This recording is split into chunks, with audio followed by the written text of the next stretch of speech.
सभी भक्तों को श्री शिवाय नमस्तुभ्यम हर हर महादेव। यदि आपकी फैलोपियन ट्यूब भी खराब है, आपके बच्चेदानी भी नहीं है, रजस वाला धर्म बंद है, तो भी आपको संतान की प्राप्ति, पुत्र की प्राप्ति हो सकती है। कई ऐसी माताएं बहनें हैं जिनको 10 वर्ष, 15 वर्ष, 20 वर्ष, 25 वर्ष, 40 वर्ष में संतान की प्राप्ति हुई है। तो आप भी क्यों पीछे रह रहे हो? ये है आखिरी और अंतिम मौका। 8 मार्च 2024 महाशिवरात्रि का बड़ा दिन, प्रदोष का बड़ा दिन। इस महाशिवरात्रि और प्रदोष के दिन आपको संतान की प्राप्ति हो सकती है। पर मैं पहले आपको प्रमाण देना चाहूँगा। प्रमाण कौन से? कि बिना बच्चेदानी के संतान प्राप्त हुई, बिना फैलोपियन ट्यूब के संतान प्राप्त हुई, रजस वाला धर्म बंद है फिर भी संतान प्राप्त हुई। और किन उपायों से प्राप्त हुई है? केवल 4 उपाय, और कोई सा भी उपाय नहीं करना आपको। इस वीडियो में बस वो 4 उपायों का वर्णन करने वाला हूँ आपको। तो सबसे पहले आपको प्रमाण देते हैं हम। प्रमाण कौन सा है? कि कथा में एक पत्र है। अब आप बोलोगे कौन सी कथा में भैया? तो कथा है श्री अम्बा अम्बेश्वरी, श्री अम्बा अम्बेश्वर शिव महापुराण कथा, जो दिसंबर के महीने में गुरुजी ने वाची थी अमरावती महाराष्ट्र में। महाराष्ट्र की कथा के 5वें दिवस में, यानी कि जो 5वें दिवस की कथा थी, उसमें एक पत्र आया था। पत्र था अर्चना जी के नाम से, जिन्होंने 15 साल बाद पुत्र प्राप्ति का योग बताया था कि उनको 15 साल बाद पुत्र की प्राप्ति हो गई। और पुत्र की प्राप्ति किस प्रकार से हुई, कौन सा उपाय उन्होंने किया, आप चाहते हैं, यदि आप चाहते हैं कि जानना चाहते हैं कि ये सही है, तो आप उस दिन की कथा में जाकर गुरुजी ने पत्र पढ़ा था, उस पत्र को सुन सकते हैं गुरुजी के माध्यम से। तो उन्होंने पत्र में क्या बताया था कि गुरुजी, मुझे 15 वर्षों से संतान प्राप्ति नहीं थी, और 15 वर्षों से संतान प्राप्त नहीं होने के बाद भी मैंने आपकी कथा सुनी। कथा सुनने के बाद मैं प्रतिदिन बाबा पे जल समर्पित करती, और समर्पित करने के बाद मैं प्रार्थना करती। और आप ही की कथा से मैंने सफ़ेद आंकड़े की जड़ वाला उपाय सुना, वो मैंने किया। लेकिन करने के बाद में भी मुझे ऐसा लगा कि मेरा गर्भ ठहरा। जब जांच कराई तो जांच में मुझे ज्ञात हुआ कि गर्भ नहीं, बच्चेदानी में गांठ हो गई है। डॉक्टर ने ऑपरेशन का बोल दिया। जब ऑपरेशन कराया तो डॉक्टर ने ये भी कह दिया कि गांठ की वजह से बच्चेदानी में समस्या हो गई है, आपकी इस बच्चेदानी को बाहर निकाल, आपकी पत्नी की बच्चेदानी को बाहर निकालना पड़ेगा हमें, और फिर ये जीवन में कभी माँ नहीं बन पाएगी। पति बहुत दुखी थे, रोना आ रहा था उनको, पर फिर भी उन्होंने मेरी जान बचाने के लिए मेरे लिए फॉर्म पे साइन कर दिए, और फिर मेरा ऑपरेशन हो गया, गांठ निकाल दी और बच्चेदानी निकाल दी डॉक्टर ने। 4 महीने तक मेरा स्वास्थ्य सही नहीं हो पाया क्योंकि ऑपरेशन हुआ था। 4 महीने बाद जब मैं ठीक हुई तो सीधे शिव जी के मंदिर में गई। मंदिर में जाते से ही मैंने बाबा के सामने रोना शुरू कर दिया कि वैसे ही 15 साल से तो मुझे संतान प्राप्त नहीं थी, और तूने मेरी बच्चेदानी भी छीन ली जिससे कि मुझे संतान प्राप्त हो सकती थी। अब कैसे मुझे संतान प्राप्त होगी, इसका जवाब तू ही दे। पर फिर भी मेरा बाबा पे विश्वास था। मैंने बाबा पे विश्वास रखा, और विश्वास रख के फिर से सफ़ेद आंकड़े की जड़ का उपाय करा। अब आपकी नज़र में तो कोई मूर्ख व्यक्ति ही होगा जो कि बिना बच्चेदानी के भी संतान प्राप्ति के लिए सफ़ेद आंकड़े की जड़ का उपाय करेगा। और यदि हम किसी को बताएंगे तो वही कहेगा मूर्ख व्यक्ति है, जब उसके बच्चेदानी ही नहीं है तो संतान कैसे प्राप्त हो सकती है बिना बच्चेदानी के? मूर्ख व्यक्ति है जो ये उपाय कर रहा है, अब नहीं करना चाहिए।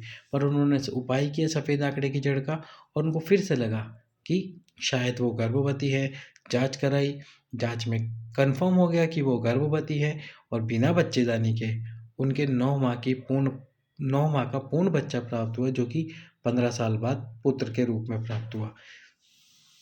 ये पूरा पत्र श्री ये पूरा पत्र श्री अम्बा अम्बेश्वर शिव महापुराण की कथा में आप सुन सकते हैं। अगला जो पत्र अभी हाल ही की कथा में आया था गुरुजी के पास में, जिसमें बताया कि गुरुजी उन्होंने पूरी लिस्ट लगाकर भेजी थी अपने जाँचों की, जो उन्होंने जाँच कराई, जिस डॉक्टर के पास वो दिखा के आई, उन सब की उन्होंने पूरी लिस्ट भेजी और बताया कि गुरुजी, मैं गर्भवती हुई, पर मेरा बच्चा खराब होने की वजह से उसको निकाल दिया गया, और साथ में डॉक्टर ने एक फैलोपियन ट्यूब भी निकाल दी। फैलोपियन ट्यूब की जानकारी आप लोगों को होगी कि हर माता के शरीर में 2 फैलोपियन ट्यूब होती है। जैसे कि ये महिला का गर्भाशय होता है, इस स्थान पर गर्भाशय होता है और यहाँ पर एक फैलोपियन ट्यूब होती है, यहाँ पर भी एक फैलोपियन ट्यूब होती है। इन ट्यूब से अंडाणु यानी अंडज निकलते हैं, जिसके निषेचन से फिर संतान की प्राप्ति होती है। तो जो 2 थी, 2 में से एक खराब हो गई जब डॉक्टर ने वो उनका बच्चा निकाला था शरीर में से। एक खराब हो गई और एक बंद थी। बंद होने के बाद में अब उनको कहीं से भी कोई उम्मीद नहीं थी कि संतान प्राप्त हो सके। फिर उनके मोबाइल पे क्लिप आई, गुरुजी की कथा सुनी उन्होंने, पशुपति व्रत का वर्णन सुना और सफ़ेद आंकड़े की जड़ का उपाय के बारे में सुना। किया उन्होंने दोनों उपाय, जड़ में पशुपतिनाथ जी का व्रत और सफ़ेद आंकड़े की जड़, उनको संतान की प्राप्ति हुई, पुत्र की प्राप्ति हुई।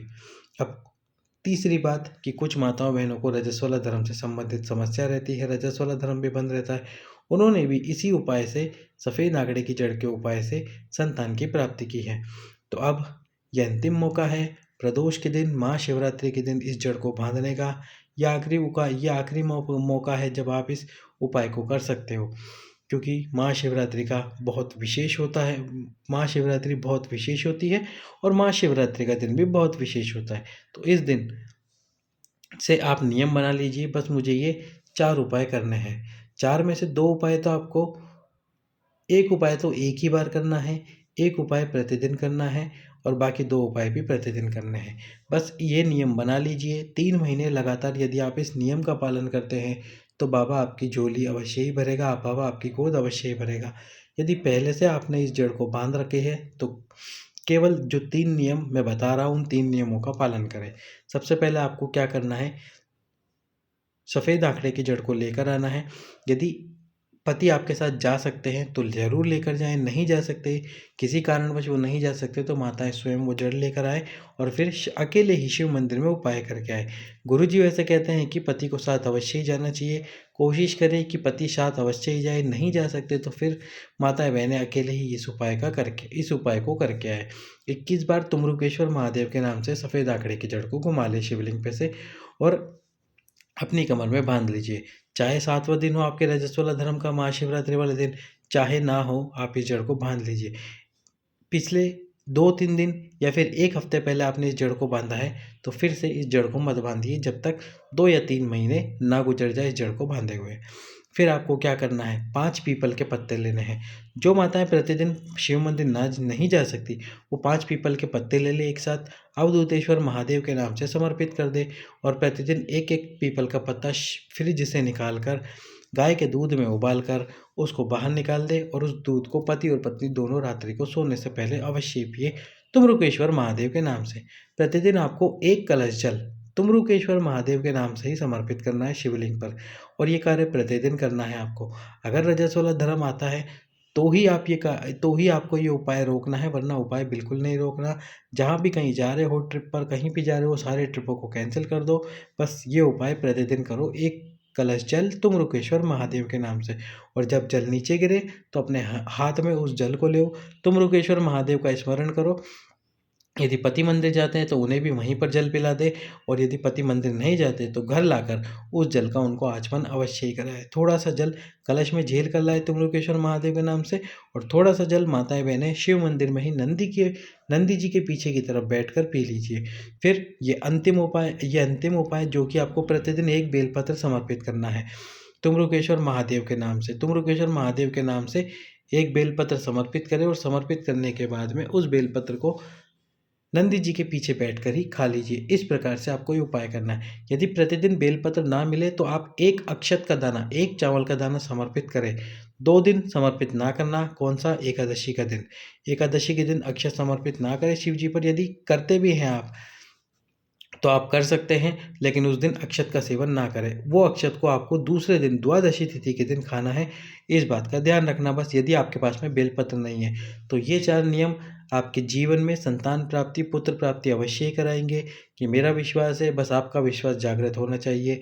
सभी भक्तों को ओम नमः शिवाय, जय महाकाल, श्री शिवाय नमस्तुभ्यम। वीडियो को अधिक से अधिक शेयर कर देना, लाइक कर देना, चैनल को सब्सक्राइब कर देना। सभी भक्तों को ओम नमः शिवाय।